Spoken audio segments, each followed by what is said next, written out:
Presbiter yang bertugas mengucapkan selamat malam dan selamat beribadah karena kasih anugerah dan berkat dari Tuhan sehingga kita pada saat ini masih bisa beribadah walaupun secara daring dan di rumah masing-masing. Pemberita firman pada ibadah saat ini akan disampaikan oleh Ibu Pendeta Trisha Watimena Telusa. Jemaat, marilah berdiri untuk menghadap Tuhan dan menyembahnya serta memuliakan namanya karena kasih setianya besar atas kita.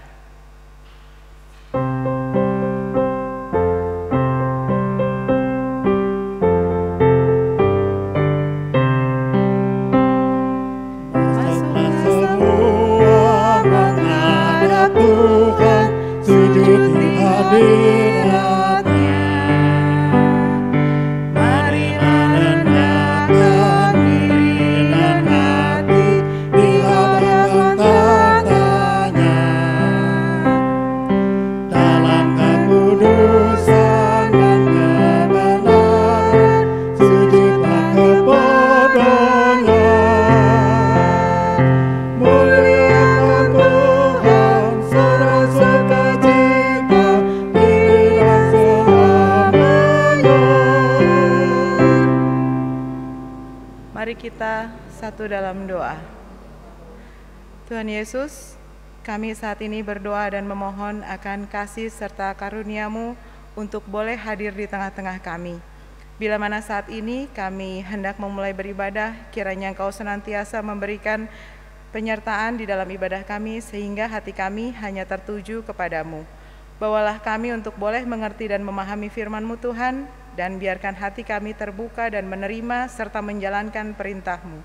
Terima kasih Tuhan Yesus, hanya di dalam nama Putra-Mu, Tuhan Yesus Kristus, kami senantiasa berdoa. Amin. Bapak Ibu, kita akan membaca litani pujian secara silih ganti yang terambil dari Mazmur pasal 25 ayat yang pertama sampai dengan yang ketiga. Kepadamu ya Tuhan, kuangkat jiwaku, Allahku, kepadamu aku percaya. Janganlah kiranya aku mendapat malu, janganlah musuh-musuhku beria-ria atas aku. Ya, semua orang yang menantikan Engkau takkan mendapat malu. Yang mendapat malu ialah mereka yang berkhianat. Dipersilahkan duduk. Kembali kita memuji Tuhan dari Gita Bakti 12, bait yang kedua.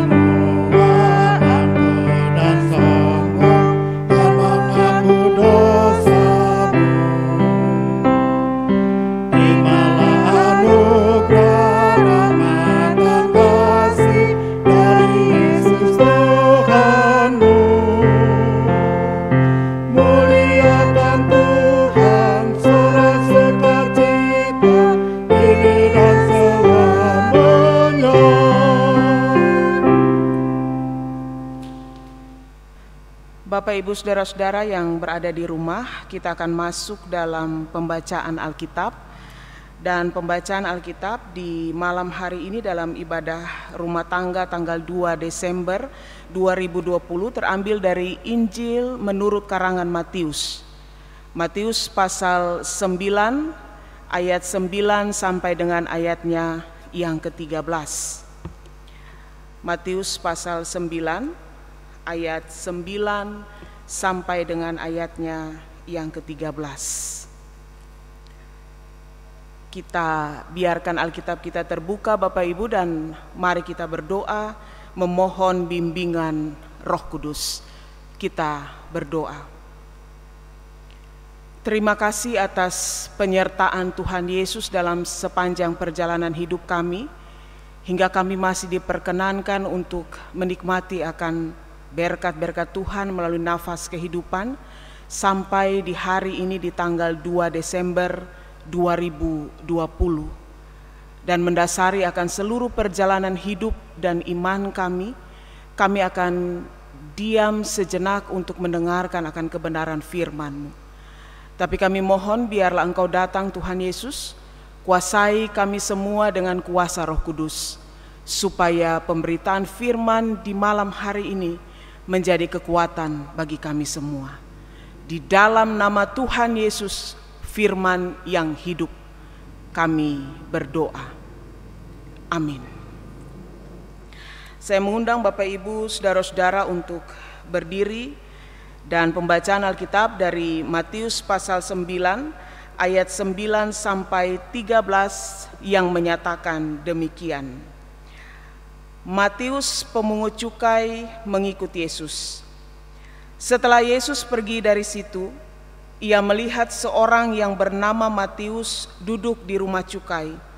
Lalu ia berkata kepadanya, "Ikutlah aku." Maka berdirilah Matius lalu mengikut dia. Kemudian ketika Yesus makan di rumah Matius, datanglah banyak pemungut cukai dan orang berdosa dan makan bersama-sama dengan dia dan murid-muridnya. Pada waktu itu orang Farisi melihat hal itu, berkatalah mereka kepada murid-murid Yesus, "Mengapa gurumu makan bersama-sama dengan pemungut cukai dan orang berdosa?" Yesus mendengarnya dan berkata, "Bukan orang sehat yang memerlukan tabib, tetapi orang sakit. Jadi pergilah dan pelajarilah arti firman ini. Yang kukehendaki ialah belas kasihan dan bukan persembahan. Karena aku datang bukan untuk memanggil orang benar, melainkan orang berdosa." Demikianlah pembacaan Alkitab. Terpujilah Tuhan kita Yesus Kristus yang mempunyai firman ini. Maranatha.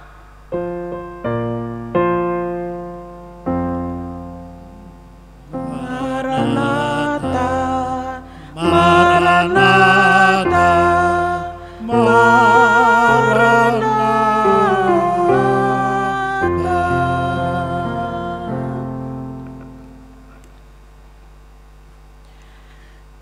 Sekarang kita sudah memasuki bulan Desember Bapak Ibu, dan ini adalah ibadah rumah tangga tepat di tanggal 2, hari kedua di bulan Desember. Berarti udara-udara Natal mulai kita rasakan. Saya secara pribadi Bapak Ibu kalau masuk bulan Desember itu hawanya bahagia Bapak Ibu. Apa saja pokoknya bahagia, iya. Ada satu pertanyaan yang mau saya sampaikan untuk Bapak Ibu saudara-saudara. Masih ingatkah nama-nama dari 12 murid Yesus? Kalau saudara-saudara yang fresh graduate dari katekisasi pasti masih ingat. Tapi kalau kita yang lulusan katekisasi tahun 90-an ya mungkin agak-agak ingat sedikit. Paling nama murid yang paling kita ingat Bapak Ibu 3. Simon Petrus, Thomas, Yudas Iskariot. Apalagi Yudas itu yang paling diingat. 12 murid Tuhan Yesus, Simon Petrus, Andreas, Yakobus, Yohanes, Filipus, Bartolomeus, Matius, Thomas, Yakobus anak Alfeus atau dikenal dengan Yakobus kecil karena perawakannya kecil. Lalu yang ke-10 Yudas anak Yakobus atau dikenal dengan nama Tadeus. Yang ke-11 Simon orang Selot. Dan yang ke-12 yang mengkhianati Yesus, Yudas Iskariot. Berdasarkan catatan Alkitab Bapak Ibu, sebenarnya jumlah murid Yesus bukan hanya 12. Ada 70 orang murid yang sering mengikuti kemana Yesus pergi. Bahkan ada juga Bapak Ibu ribuan murid yang kadang-kadang datang untuk mendengarkan khotbah Yesus. Tetapi 12 murid ini dipilih langsung oleh Yesus Kristus untuk mengikutinya karena ada tugas-tugas khusus yang Yesus siapkan bagi mereka. Kalau di zaman sekolah minggu Bapak Ibu kita tahu bahwa profesi dari ke-12 murid Yesus ini nelayan. Tapi ini sekilas info untuk Bapak Ibu. 12 murid Yesus ini mereka punya profesi pekerjaan yang berbeda. 6 orang nelayan. Yang nelayan itu Bapak Ibu mulai dari Simon Petrus, Andreas, Yakobus, Yohanes, Filipus, dan Bartolomeus. Itu 6 nelayan. 3 orang pemungut cukai, yaitu Matius, Thomas, dan Yakobus anak Alfeus. Sementara 3 orang yang sisa adalah mereka yang masuk dalam golongan partai politik, orang-orang yang berjuang supaya orang-orang Yahudi bebas dari penjajahan Romawi. Mereka adalah Tadeus, Simon orang Selot, dan Yudas Iskariot. Karena itu Bapak Ibu saudara-saudaraku, bacaan kita di hari ini secara khusus menyoroti murid Yesus yang ke-7, yaitu Matius si pemungut cukai. Berdasarkan catatan dari Matius pasal 9 ayat 1, peristiwa ketika Yesus memanggil Matius pemungut cukai untuk menjadi muridnya ini Bapak Ibu terjadi di Kapernaum, kota di mana Yesus dibesarkan. Kisahnya dimulai setelah Yesus menyembuhkan orang lumpuh, lalu ia melihat seorang yang bernama Matius duduk di rumah cukai. Saya lihat Bapak Ibu di Alkitab Bahasa Indonesia sehari-hari mereka tidak pakai pemungut cukai, tetapi penagih pajak. Karena itu Bapak Ibu perhatikan di ayat yang ke-9, dari bacaan kita di malam hari ini. Setelah Yesus pergi dari situ, ia melihat seorang yang bernama Matius duduk di rumah cukai. Lalu ia berkata kepadanya, "Ikutlah aku." Maka berdirilah Matius lalu mengikut dia. Pertanyaannya Bapak Ibu, pada saat Yesus panggil Matius, apa reaksi dari Matius? Injil Matius pasal 9 ayatnya yang ke-9 ini mencatat bahwa Matius langsung berdiri lalu mengikut Yesus. Saya mau bilang begini Bapak Ibu, bekerja sebagai seorang pemungut cukai atau penagih pajak itu orang kaya. Kalau Bapak Ibu yang suka nonton TikTok, YouTube kan mereka nggak bilang orang kaya. Iya. Dan Matius ini Bapak Ibu dia orang kaya. Lalu dia banyak uang dan dia bukan orang miskin. Itu catatan yang pertama tentang Matius. Catatan yang kedua Bapak Ibu, Matius ini dia punya koneksi banyak dengan orang-orang hebat yang ada di Palestina. Karena itu pada saat Yesus melakukan pelayanannya, ia dan murid-muridnya bisa menumpang, makan dan tinggal di rumah orang-orang kaya karena ada hubungan kerjasama yang baik dengan Matius. Nanti saya jelaskan di bagian belakang Bapak Ibu. Yang berikut Bapak Ibu, profesi sebagai pemungut cukai atau penagih pajak ini adalah profesi yang amat sangat dibenci oleh orang-orang Yahudi. Pertanyaan sederhana begini Bapak Ibu, kenapa sampai Matius dan teman-temannya ini sangat dibenci oleh orang-orang Yahudi? Saya jelaskan sedikit Bapak Ibu. Pada zaman Yesus, orang-orang Yahudi ini hidup di bawah jajahan bangsa Romawi. Jadi untuk membiayai operasional dari negara Romawi ini Bapak Ibu, mereka tagih pajak dari daerah jajahan atau penduduk tempat di mana mereka jajah. Lalu orang yang berhak membayar pajak itu ditetapkan mulai dari yang berusia 12 sampai 65 tahun. Itu pajak perseorangan Bapak Ibu. Belum lagi kalau yang punya tanah, mereka panen hasil dari tanah mereka, kebun mereka, itu harus bayar pajak lagi Bapak Ibu. Dan semua itu disetor kepada penjajah, yaitu bangsa Romawi. Karena itu Bapak Ibu, orang sangat benci dengan yang namanya profesi pemungut cukai atau penagih pajak. Yang pertama, mereka dianggap sebagai pengkhianat karena mereka orang-orang Yahudi yang dipekerjakan khusus untuk penjajah. Lalu bukan hanya itu saja Bapak Ibu, belum lagi pajak yang harus dibayarkan setiap bulan untuk bait suci di Yerusalem. Jadi bisa Bapak Ibu bayangkan, pekerjaan ini sebenarnya tidak ada masalah Bapak Ibu, tapi prakteknya yang jadi masalah. Saya kasih contoh Bapak Ibu. Misalnya Matius tagih uang dari orang Yahudi yang seharusnya hanya 1.000 rupiah Bapak Ibu, dia bilang harus bayar 3.000 rupiah. Jadi dia store ke kas negara pemerintah Romawi 1.000, 2.000 dia ambil buat dia. Itu yang bikin orang paling benci, yang namanya pemungut cukai. Karena itu Bapak Ibu perhatikan di ayat yang ke-10 dan 11, pada saat Yesus diundang untuk makan bersama-sama dengan Matius dan teman-temannya dan orang-orang berdosa lainnya, orang Farisi lihat. Lalu mereka bertanya kepada murid-murid Yesus.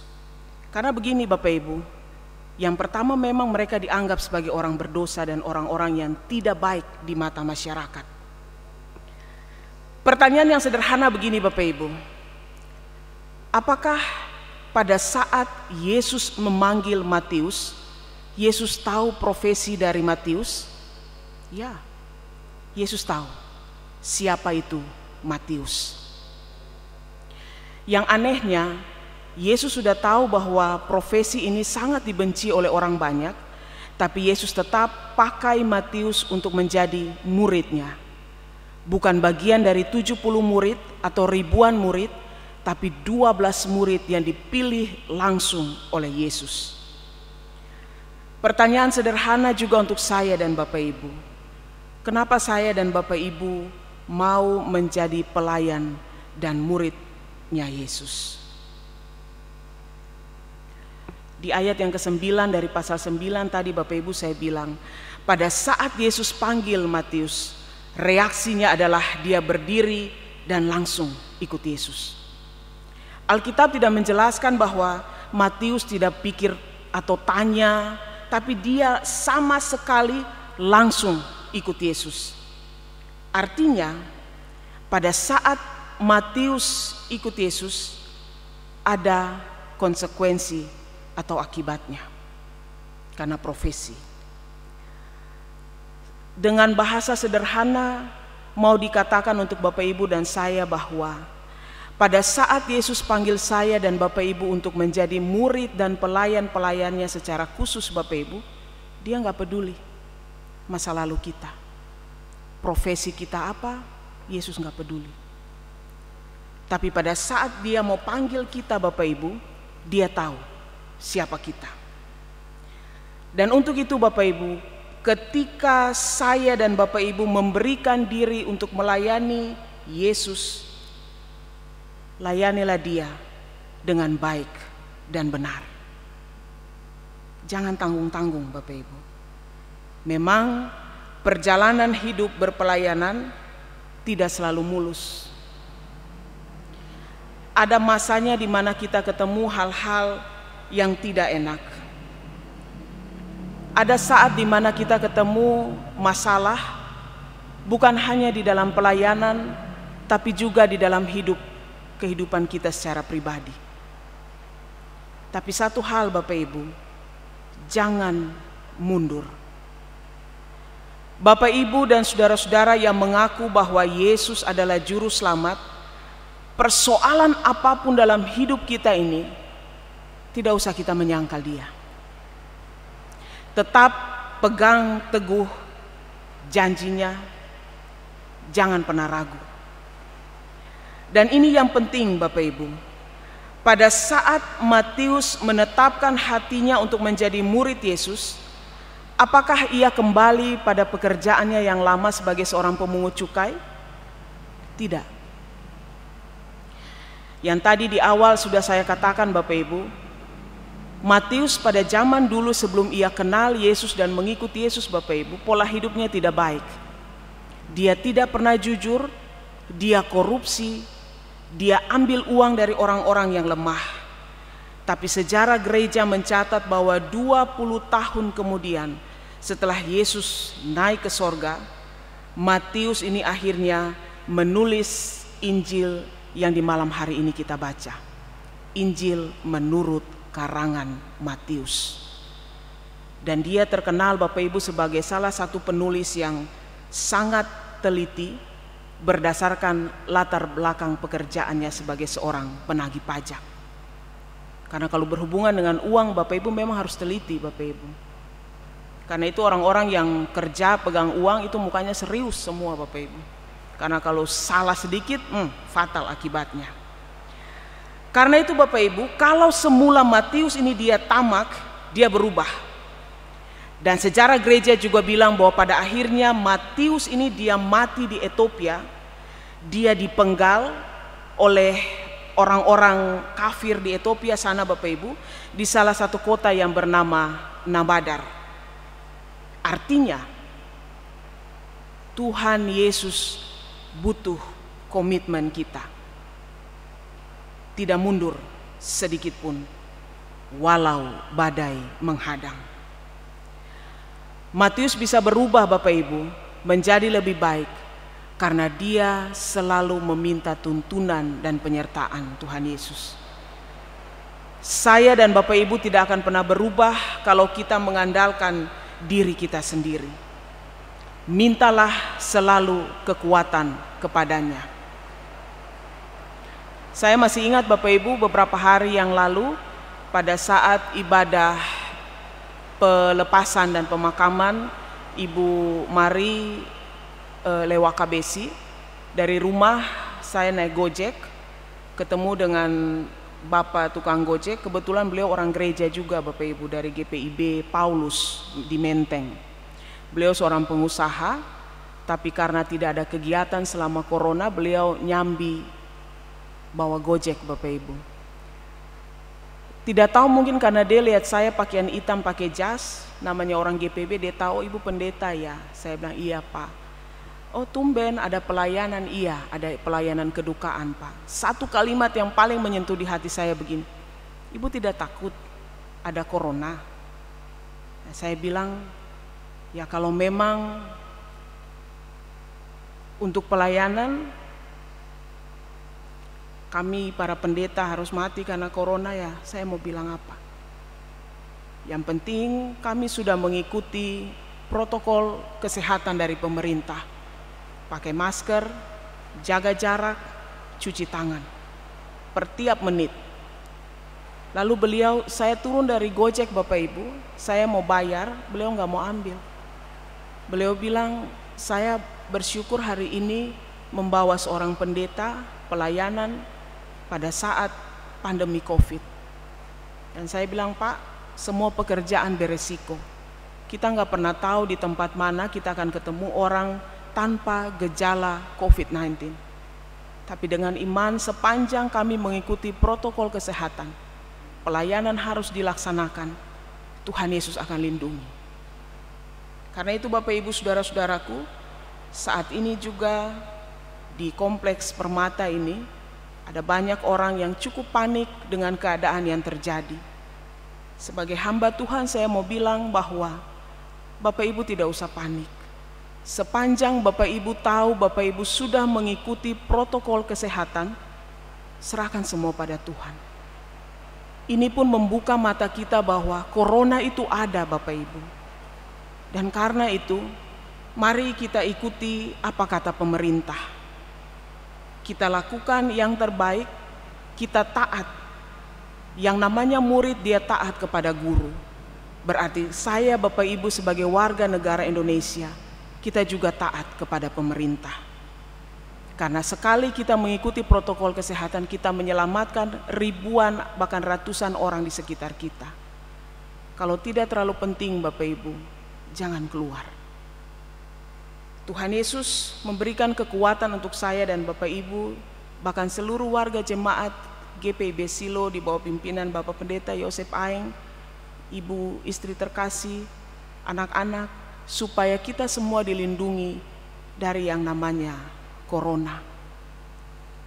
Dan yang terakhir juga Bapak Ibu, berdasarkan catatan yang tadi saya bilang bahwa Matius ini dia punya koneksi dengan orang-orang hebat. Bapak Ibu bisa baca di Lukas pasal 8 ayat 3. Lukas pasal 8 ayat 3, saya baca untuk Bapak Ibu yang ada di rumah. Yohana istri Kusa bendahara Herodes, Susana dan banyak perempuan lain, perempuan-perempuan ini melayani rombongan itu dengan kekayaan mereka. Bapak Ibu dengar sekali lagi, Yohana istri Kusa bendahara Herodes, Susana dan banyak perempuan lain, perempuan-perempuan ini melayani rombongan itu dengan kekayaan mereka. Artinya, kalau Bapak Ibu punya kelebihan materi, kadang-kadang gereja agak tabu jika bicara tentang materi Bapak Ibu. Tapi saya mau bilang kalau kita punya kelebihan materi, selama kita bisa bantu sesama saudara kita bantu Bapak Ibu. Matius ini dia orang kaya, dia tinggalkan pekerjaannya dan dia ikut Yesus Bapak Ibu. Dia tahu dia akan susah, kekurangan uang. Tapi dia sama sekali tidak peduli Bapak Ibu. Bahkan dia punya koneksi yang bisa bantu Yesus. Injil Lukas ini bilang rombongan. Rombongan berarti bukan 1-2 orang tapi banyak. Dan mereka memberi dari kekayaan mereka Bapak Ibu. Kita tidak bisa menjadi jemaat yang hanya pasif Bapak Ibu. Apalagi di saat pandemi COVID. Ada banyak orang yang kekurangan, yang butuh bantuan kita. Kalau ada keluarga-keluarga yang mereka harus mengisolasi diri selama 2 minggu Bapak Ibu, ada satu jemaat, saya tidak akan sebutkan nama gereja itu. Jemaat ini Bapak Ibu, saya mau bilang Bapak Ibu, mereka masak secara khusus untuk keluarga yang diisolasi ini Bapak Ibu selama 2 minggu. Jadi mereka bagi per sektor. Jadi keluarga yang mengisolasi diri secara mandiri Bapak Ibu, mereka nggak pikir makan. Karena mereka punya keluarga dalam jemaat yang bantu mereka. Jadi mereka tidak susah untuk cari makanan, tidak Bapak Ibu. Luar biasa. Dan saya percaya bahwa GPIB Jemaat Silo pun bisa melakukan hal yang sama. Corona ini mengajarkan banyak hal untuk saya dan Bapak Ibu untuk lebih peduli dengan sesama. Kita tidak bisa menjadi anggota jemaat gereja yang pasif, ikut ibadah, pulang selesai, apalagi sekarang ibadah daring, online, orang semakin masa bodoh, tidak bisa Bapak Ibu. Tuhan ajarkan kita melalui pembacaan murid ke-7 dari Yesus Matius.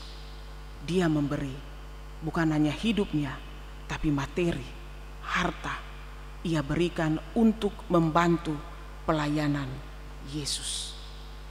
Bapak Ibu ingat kisah, hari ini agak sedikit panjang Bapak Ibu, di Yohanes pasal 6 ayat 1-15, pada saat Yesus memberi makan 5.000 orang.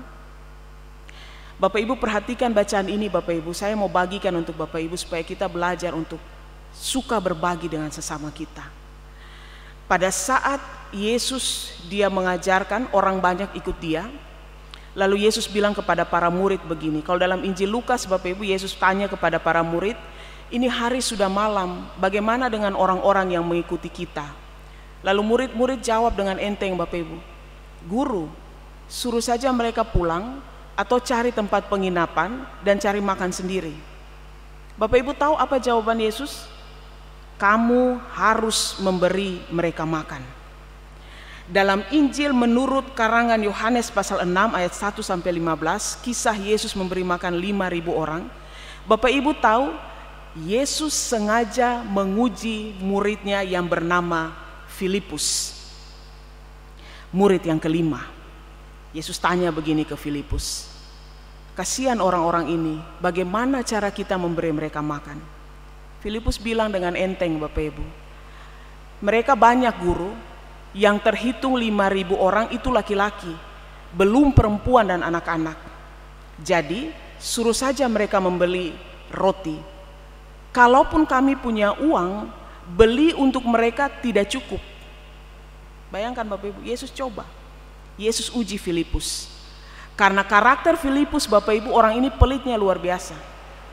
Jadi kalau Bapak Ibu punya anak, jangan kasih nama Filipus. Kalau orang Ambon bilang Ipus, ya pelit. Iya, berdasarkan catatan Alkitab dari Filipus ini, Bapak Ibu. Yesus hanya menguji, tapi ada satu murid yang bilang, "Guru, ada anak kecil yang punya 5 roti dan 2 ikan." Lalu Yesus mengambil, Yesus mengucap syukur dan memecah-mecahkannya. Artinya begini Bapak Ibu, Yesus mau ajar. Pada saat murid-murid kumpul sisa makanan 12 bakul, orang-orang yang semula punya makanan, akhirnya mereka saling berbagi dan semua kenyang.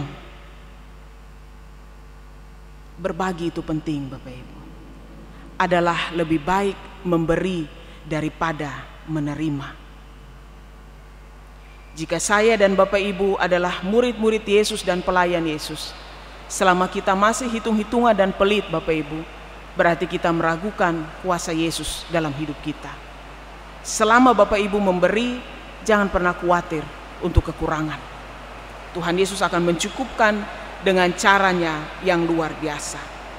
Karena itu Bapak Ibu saudara-saudara yang Tuhan Yesus kasihi, kita masuk di minggu Advent yang pertama di bulan Desember, di tanggal 2 di hari ini Bapak Ibu.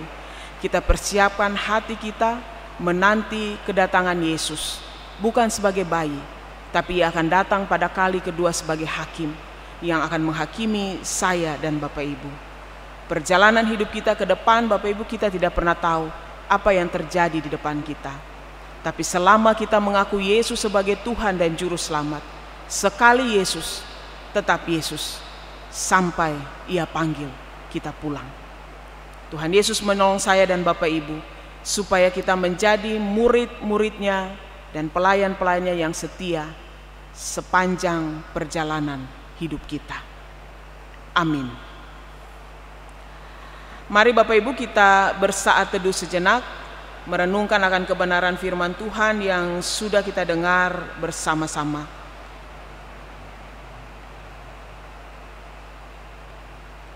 Sebagai respons atas firman Tuhan, Gita Bakti 130 baitnya yang pertama kita nyanyikan bersama-sama.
Mari Bapak Ibu Saudara-saudaraku kita berdoa syafaat. Dan doa syafaat ini akan diakhiri dengan mengucapkan doa Bapa kami secara bersama-sama.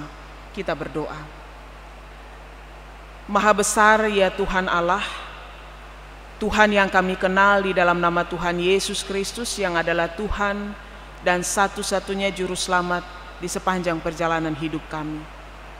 Terima kasih atas seluruh penyertaan Tuhan Yesus.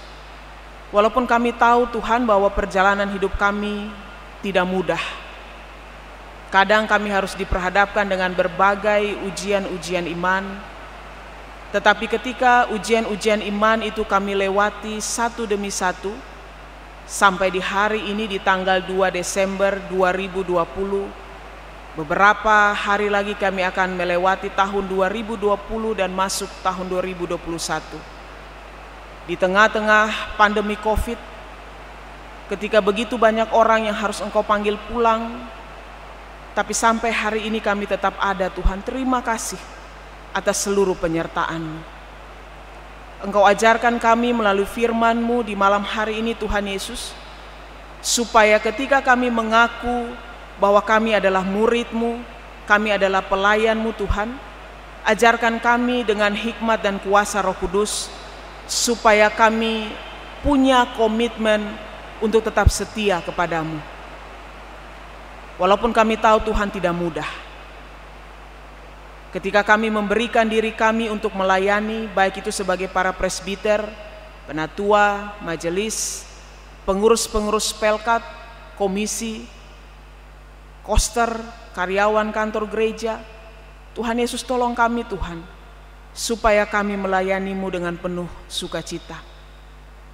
Kami tahu kadang kami berhadapan dengan berbagai pilihan yang harus kami pilih.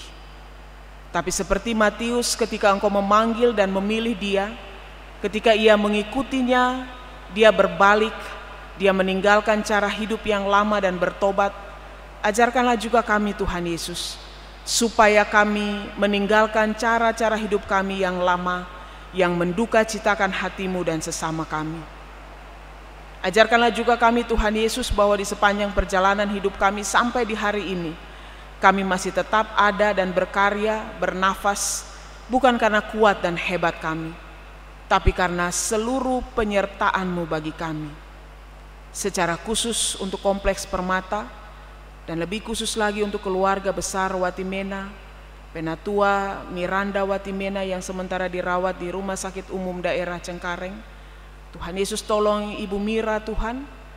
Tuhan Yesus berikan kekuatan baginya, berikanlah penghiburan baginya, bahwa COVID ini bukanlah hukuman daripadamu Tuhan, tapi COVID adalah berkat, ada maksud yang Tuhan Yesus ajarkan untuk kami semua, supaya kami lebih disiplin dalam hidup. Secara khusus untuk Ibu Mira Tuhan, Tuhan Yesus berikan kekuatan, obat-obatan, para dokter yang merawat Ibu Mira, Tuhan Yesus tolong. Bahkan keluarga besar Watimena, suami terkasih, anak-anak, cucu, menantu, ponakan, semuanya Tuhan, kami serahkan mereka ke dalam tangan-Mu. Orang-orang yang berinteraksi dengan keluarga Watimena, Tuhan Yesus juga tolong mereka. Tuhan Yesus juga ajarkan kami supaya kami tahu bahwa corona ini ada. Ajarkan kami supaya kami disiplin, kami taat kepada pemerintah dan mengikuti protokol kesehatan yang sudah dipertetapkan oleh pemerintah. Sekeliling kami Tuhan, udara di sekitar kami, kadang ketika kami berinteraksi dengan orang-orang di sekitar kami tidak tahu apakah mereka orang tanpa gejala atau tidak Tuhan. Tapi kami mohon Tuhan Yesus lindungi kami, jaga kami semua, keluarga besar kami, suami, istri, anak-anak, menantu, cucu, semuanya Tuhan jaga.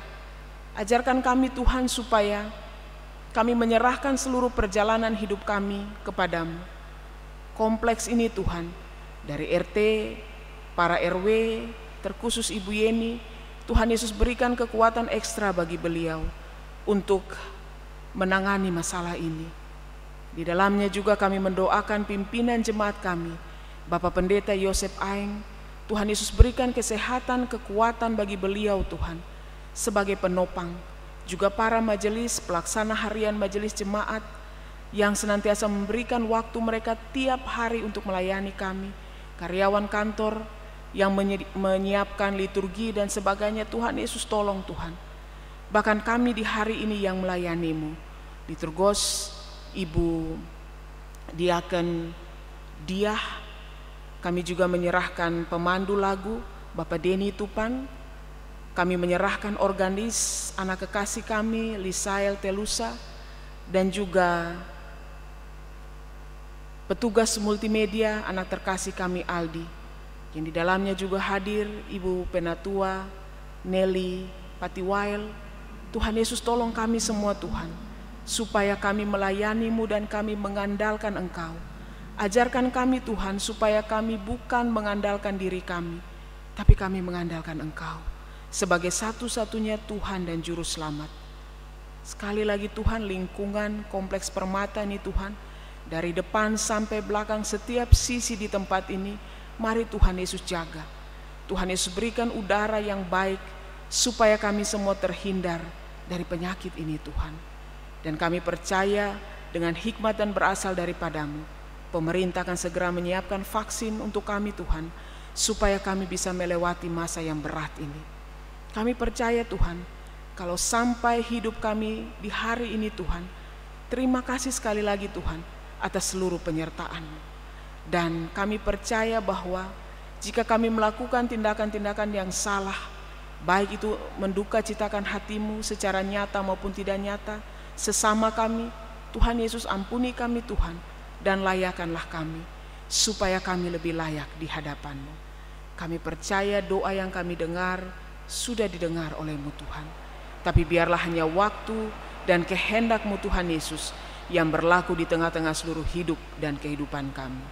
Di dalam nama Tuhan Yesus yang adalah Tuhan dan Juru Selamat bagi kami, yang mengajar kami berdoa, Bapa kami. Bapa kami yang ada di sorga, dikuduskanlah nama-Mu. Datanglah kerajaan-Mu, jadilah kehendak-Mu di bumi seperti di sorga. Berikanlah kami pada hari ini makanan kami yang secukupnya, dan ampunilah kami akan kesalahan kami, seperti kami juga mengampuni orang yang bersalah kepada kami. Dan janganlah membawa kami ke dalam pencobaan, tetapi lepaskanlah kami daripada yang jahat.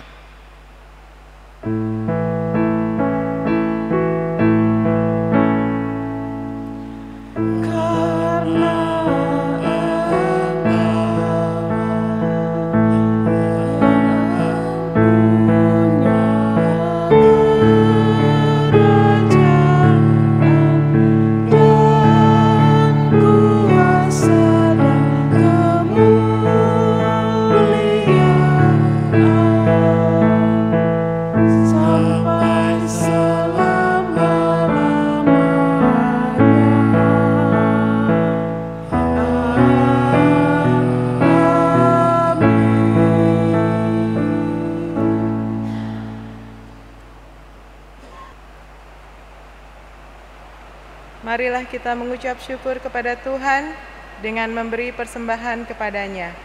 Dengarlah nas Alkitab yang terambil dari Mazmur pasal 76 ayatnya yang ke-11, yang menyatakan, bernazarlah dan bayarlah nazarmu kepada Tuhan, Allahmu. Biarlah semua orang yang di sekelilingnya menyampaikan persembahan kepada Dia yang ditakuti. Tuhan memberkati saudara dan persembahan saudara. Kita memuji Tuhan dari PKJ 265, bait yang pertama dan yang kedua. Berjuang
berdiri untuk menyerahkan persembahan ini kepada Tuhan dalam doa syukur.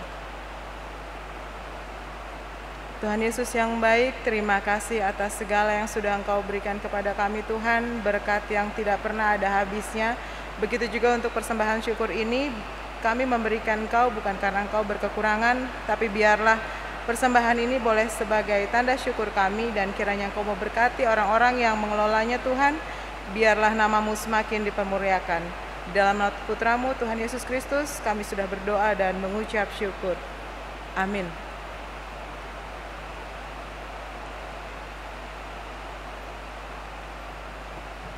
Bapak, Ibu, Saudara-saudaraku, saya undang untuk berdiri dan pergilah, beritakanlah Injil melalui hidup dan kerjamu sehari-hari berdasarkan firman Tuhan yang telah kamu dengar.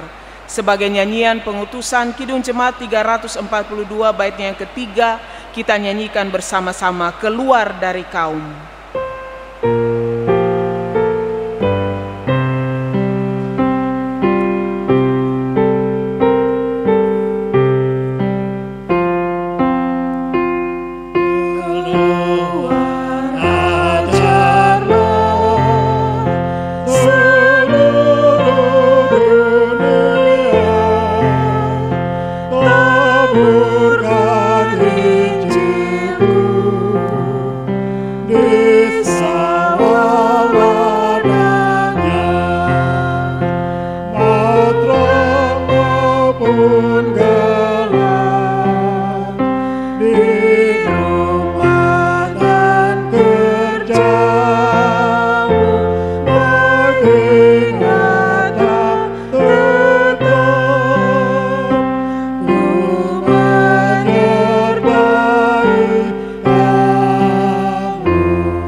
Saudara-saudara kekasih Kristus, arahkan hati dan pikiranmu kepada Tuhan dan terimalah berkat-Nya.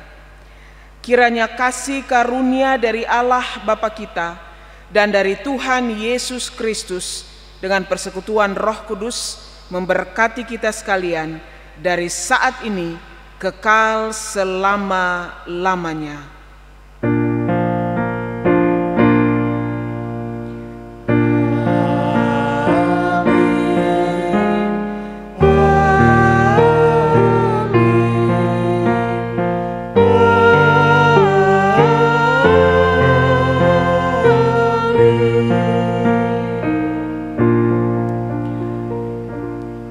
Ibadah selesai, Bapak Ibu dipersilakan duduk untuk mengambil saat teduh sejenak.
Yeah.